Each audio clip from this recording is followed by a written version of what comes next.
كل مكان، أسعد الله أوقاتكم بكل خير من الفضائية الإريترية. أحييكم وأقدم لكم نشرة الأخبار لهذه الظهيرة، معكم فيها نور الدين خليفة، وأبدأها لكم بالعناوين.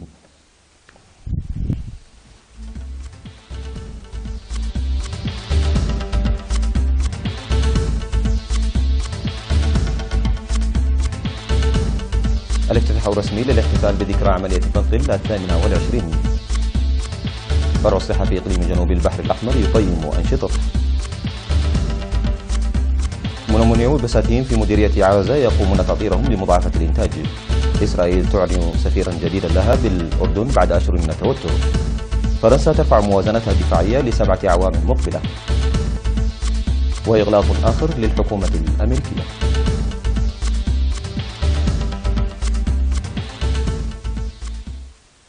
كانت تلك عناوين النشرة، وإلى حضراتكم الأخبار بالتفصيل. افتتح سكرتير الجبهة الشعبية للديمقراطية والعدالة السيد الأمين محمد سعيد صباح اليوم 9 من فبراير الجاري الاحتفال الرسمي لذكرى عملية فنقل 28 الجاري تحت شعار فنقل بشارة التحرير. وأوضح مراسل وكالة الأنباء الإريترية بأن برنامج هذا اليوم يشتمل على سباق الدراجات الهوائية والسباحة والبازار وعروض الفرق الفنية التراثية وعرض الأزياء، كما تشتمل برامج 10 من فبراير الجاري وضع أكاليل الزهور في النصب التذكاري للشهداء، وكذلك تنظيم منافسات الرياضة البحرية وكرة القدم وسباق العدو نصف الماراثون، فيما تنظم في الفترة المسائية العرش الشعبي ومراسم الاحتفال الرسمي وعروضا ثقافية وعرضا فنيا ليليا. هذا وسوف يستمر الاحتفال الرسمي لذكرى عملية فنقل 28 حتى يوم الأحد 11 من فبراير الجاري. قامت الأمهات المقيمات في إيطاليا يوم أمس 8 من فبراير الجاري في مديرية جندع بتشجيع أبطال التنمية العاملين في بناء سد كحتلاي، وذلك بمناسبة ذكرى عملية فنقل 28. وأوضح المدير العام لشركة لشركة البحر الأحمر العامة للبناء والتنمية السيد مبرهتو مائيل في المناسبة بأن مساندة الشعب الإريتري أينما وجد لتشجيع الأبطال العاملين في البرامج التنموية يخلق طاقة هائلة لإنجاح المهام التي تتطلب جهودا جبارة وقدرة تحمل ومثابرة عالية. وذكر السيد مبرهتو بأن الأمهات المقيمات في إيطاليا يعرفن بتفانيهن ومساهمتهن الكبيرة في النضال التحرري والدفاع عن السيادة الوطنية، مشيدا بالمبادرة التي اتخذنها لدعم وتشجيع أبنائهن المنخرطين في التنمية. وقالت الأمهات بدورهن إن البرامج الجارية في الأقاليم التنموية تؤكد تعهد الحكومة الإريترية لبناء وطن مزدهر ومستقر، معبرات عن شكرهن لأبطال التنمية الذين يعملون بتفان وإخلاص معطين الشعب والوطن أولى أولوياتهم. وضمن الأنشطة الجارية لتزيين الاحتفال بذكرى عملية فنقل، نظم في مدينة مصوع نفير جماعي لإصحاح البيئة. وأوضح مراسل وكالة الأنباء الإريترية بتنظيم النفير في طوالوت ووسط مصوع وعداقة وختمية ومنتزه قرار وأديس ألم وأماتري وحطملو لعلاي وتحتاي كلو. هذا وسوف يحتفل بذكرى عملية فنقل 28 تحت شعار فنقل بشارة التحرير في الفترة من 9 وحتى 11 من فبراير الجاري. أعلنت هيئة الكهرباء الوطنية بأن عدم سداد فاتورة الكهرباء وتراكمها كانت بسبب قصور في عمل الهيئة، لذلك قامت الهيئة بإبداء التعاون مع الزبائن لسداد المستحقات المتراكمة بالتقسيط. وأوضح المستفيدون من خدمات الكهرباء لوكالة الأنباء الإريترية عن توزيع فاتورة شهر يونيو الماضي في شهر فبراير الجاري على الزبائن لأسباب غير معروفة، وهذا يوضح بأن تراكم الدين ل7 أشهر يقع على عاتقهم، مما يصعب عملية دفع المبلغ دفعة واحدة، داعين الهيئة للعودة إلى أسلوب العمل القديم لحل إشكاليتها. وأشار مسؤول فرع التجارة في هيئة الكهرباء الإريترية السيد أنانيا تسفى مريم مستندا على آراء الزبائن إلى أن المستحقات المتراكمة التي تسبب الضغط على الزبائن تحدث في العاصمة أسمر فقط، موضحا بأنهم أدخلوا أسلوب عمل جديد يمنح المواطنين فرص الدفع للمستحقات المتراكمة في الوقت الذي يناسبهم. وهذا التراكم حصل نتيجة لقلة القوى البشرية العاملة في توزيع الفاتورة على الزبائن في أوانها. وقال السيد أنانيا تمنح الزبائن فرصة 8 أشهر لدفع الدين المتراكم إذا تجاوز مبلغ 1000 نقفة، وفي حال استقبلوا فاتورتين في شهر واحد لا يعني دفعها مرة واحدة، مشيرا إلى إبلاغ الهيئة في حال وجدت أمور متميزة من ذلك من أجل الحصول على المساعدة. وأضاف السيد أنانيا عن توقف الغرامات التي كانت تفرض بسبب تراكم المستحقات وعدم دفعها في الوقت المحدد، موضحا استمرارية العمل بالأسلوب الجديد لحل الإشكاليات المماثلة عبر حضور الزبائن وبحوزتهم قراءة العداد. وتشير مستندات هيئة الكهرباء الإريترية إلى وجود 100,000 زبون في الإقليم الأوسط فقط.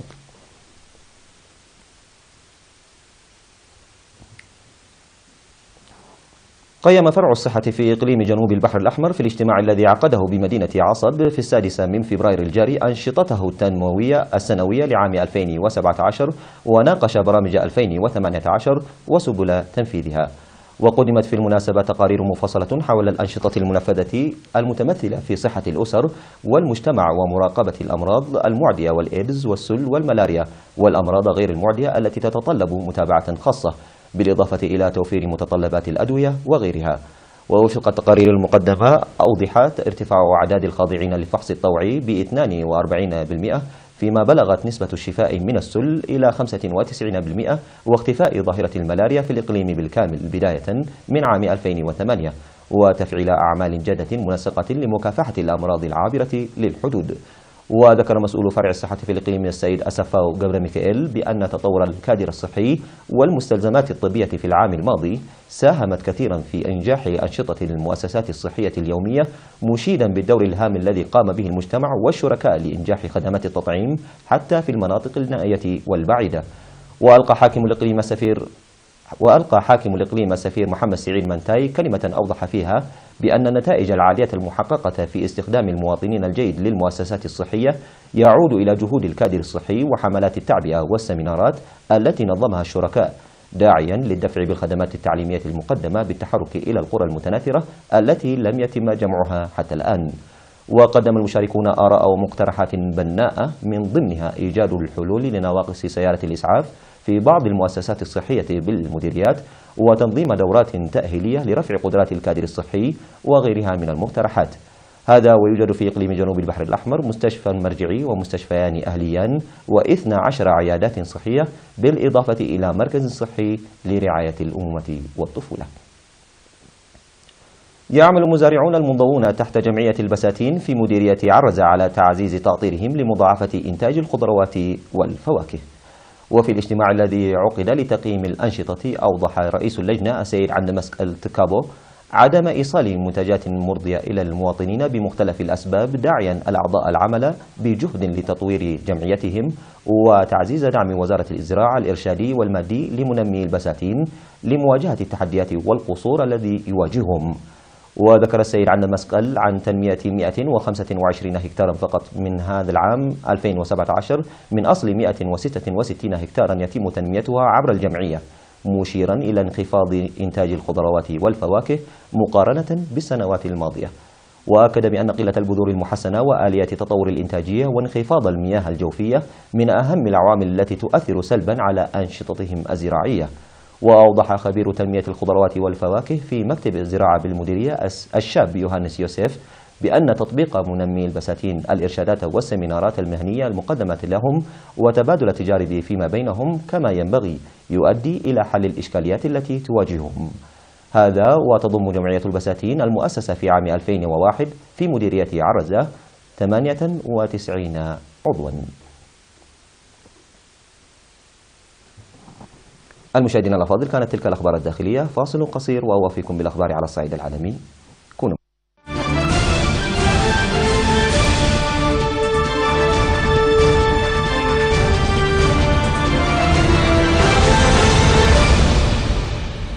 أهلا بكم مجددا. حيث عينت إسرائيل سفيرا جديدا لها لدى الأردن بعد أشهر من التوتر إثر مقتل أردنيين 2 برصاص حارس أمن إسرائيلي عند السفارة في عاصمة عمان. وذكرت هيئة البث الإسرائيلي أن لجنة التعيينات في وزارة الخارجية الإسرائيلية قررت تعيين أمير فايسبرود في المنصب خلفا للسفيرة عينات شلاين. وكان قد تم إنهاء مهام السفيرة شلاين بناء على طلب الأردن في أعقاب حادث إطلاق نار قرب السفارة قتل فيها أردنيان على يد حارس إسرائيلي، والسفارة مغلقة منذ الحادث وما عقبه من عودة الحارس والسفيرة والطاقم الدبلوماسي لإسرائيل. وصرحت مصادر أردنية بأن إسرائيل قدمت اعتذارا ودفعت تعويضات والتزمت الأردن بتطبيق الإجراءات القانونية على القاتل لحين تحقيق العدالة.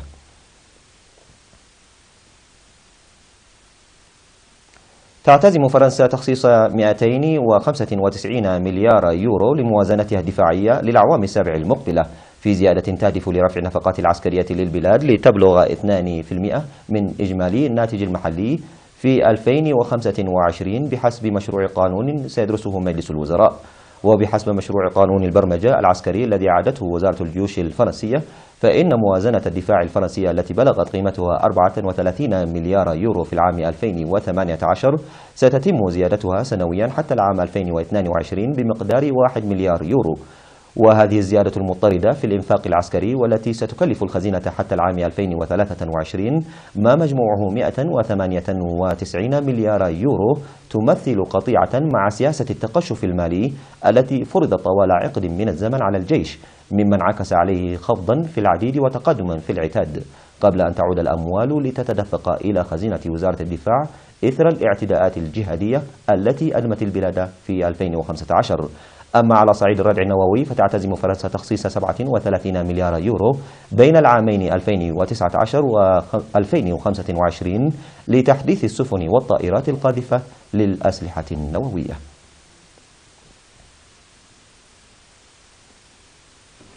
أغلقت الحكومة الأمريكية مرة أخرى بعدما تمكن سيناتور جمهوري في مجلس الشيوخ من إرجاء تصويت في الكونغرس على مشروع قانون مؤقت للإنفاق، وبذلك تكون مهلة تمويل معظم الوكالات الاتحادية انقضت منتصف ليل الخميس دون أي تدخل من جانب الكونغرس. وكان من المتوقع أن يقر مجلس الشيوخ مشروع القانون واتفاقا حول الميزانية ويرسله إلى مجلس النواب، لكن أعضاء المجلس كانوا منقسمين بشدة على أسس حزبية، وكان إقرار مشروع القانون في مهب الريح، وانقضت المهلة بسبب خطاب ألقاه السيناتور الجمهوري راند بول واستمر 9 ساعات بصورة متقطعة، وعبر فيه عن اعتراضه على عجز في الإنفاق بقيمة 300 مليار دولار يتضمنه مشروع القانون.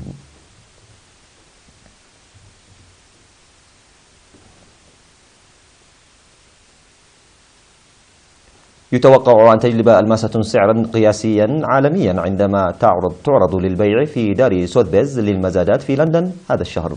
والألماس المستديرة اللامعة البيضاء اللون التي يزيد وزنها قليلا على 102 قيراط أصغر من الألماسة البيضاوية التي تزن 163 قيراطا وبيعت في هونغ كونغ عام 2013 وتحمل حاليا السعر القياسي للقيراط.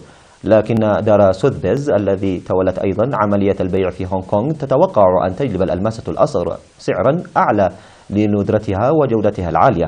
وقالت سوثبيز إن الألماسة هي الجوهرة الوحيدة أكثر من 100 قيراط التي يمنحها المعهد الأمريكي لعلم الأحجار الكريمة أعلى تقييم في كل معيار.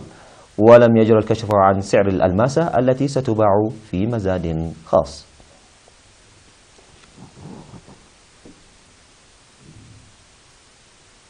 أعزائنا المشاهدين، فاصل قصير وأوافيكم بالأخبار الرياضية.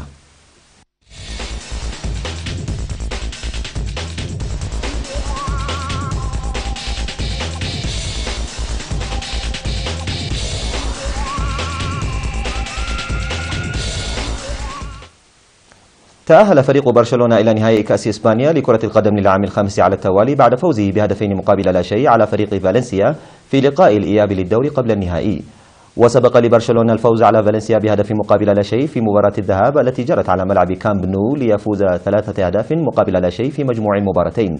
وعجز الفريقان عن هز الشباك خلال الشوط الأول، وفي الشوط الثاني نجح فيليب كوتينيو في تسجيل هدفه الأول مع برشلونة من متابعة لكرة عرضية لزميله السابق في ليفربول لويس سواريز. وأضاف النجم الكرواتي إيفان راكيتيتش الهدف الثاني لبرشلونة في الدقيقة 82. وسيواجه برشلونة إشبيليا في النهائي في شهر أبريل في إعادة لنهائي 2016.